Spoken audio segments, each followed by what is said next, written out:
Sahabat-sahabat Remas STMJ yang terkasih, kembali lagi bertemu dalam renungan malam singkat Stella Maris Jepara. Hari ini Senin 20 Juli 2026, saya akan mengajak sahabat-sahabat Remas untuk merenungkan Injil Matius bab 12 ayat 38 sampai 42. Dan saya mengambil tema untuk renungan malam ini, membuka hati, bukan menuntut bukti. Dalam Injil hari ini, beberapa ahli Taurat dan orang Farisi meminta Yesus menunjukkan suatu tanda sebagai bukti bahwa Dia benar-benar berasal dari Allah. Namun Yesus menolak permintaan mereka. Ia mengatakan bahwa satu-satunya tanda yang akan diberikan adalah tanda Nabi Yunus. Sebagaimana Yunus berada di dalam perut ikan selama 3 hari, demikian pula Yesus akan wafat, dimakamkan, lalu bangkit pada hari ketiga. Sama seperti kita, ada kalanya kita berkata kepada Tuhan, "Jika Engkau menjawab doaku, aku akan semakin percaya." Tanpa kita sadari, kita menempatkan iman sebagai hasil dari bukti-bukti yang kita inginkan.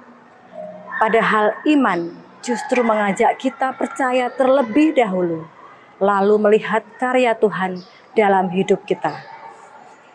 Dalam Injil hari ini, ahli-ahli Taurat dan orang Farisi meminta Yesus menunjukkan suatu tanda. Mereka berharap melihat mukjizat yang spektakuler.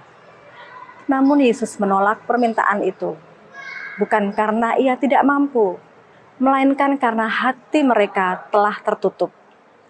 Sebesar apapun mukjizat yang terjadi, hati yang tidak mau percaya akan tetap mencari alasan untuk menolak. Yesus kemudian menunjuk kepada Nabi Yunus. Penduduk Niniwe tidak meminta tanda yang luar biasa. Mereka hanya mendengarkan pewartaan Yunus, menyadari dosa mereka, lalu bertobat. Mereka mengubah hidupnya, dan itulah yang menyelamatkan mereka. Pesan Injil ini sangat relevan bagi kita. Tuhan tidak selalu berbicara melalui peristiwa-peristiwa yang luar biasa.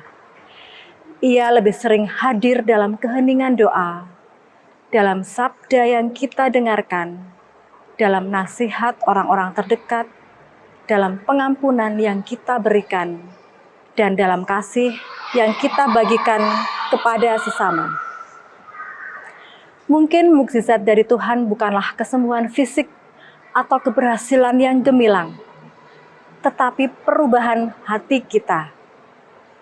Ketika hati yang mudah marah menjadi lembut, hati yang egois menjadi murah hati, dan hati yang putus asa kembali dipenuhi harapan. Disitulah kuasa Allah sedang bekerja.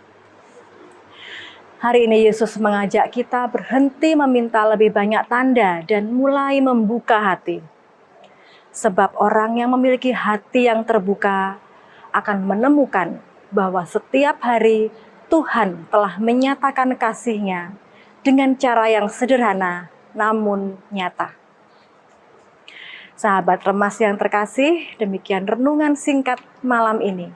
Marilah kita tutup renungan ini dengan bersama-sama kita berdoa. Dalam nama Bapa dan Putra dan Roh Kudus. Amin. Tuhan Yesus, ajarlah aku untuk tidak menuntut bukti sebelum percaya kepadamu. Bukalah mata dan hatiku agar mampu melihat karya-Mu dalam setiap peristiwa hidupku.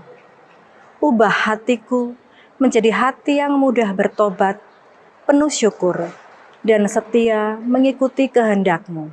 Amin. Dalam nama Bapa dan Putra dan Roh Kudus. Amin. Terima kasih. Berkah dalam.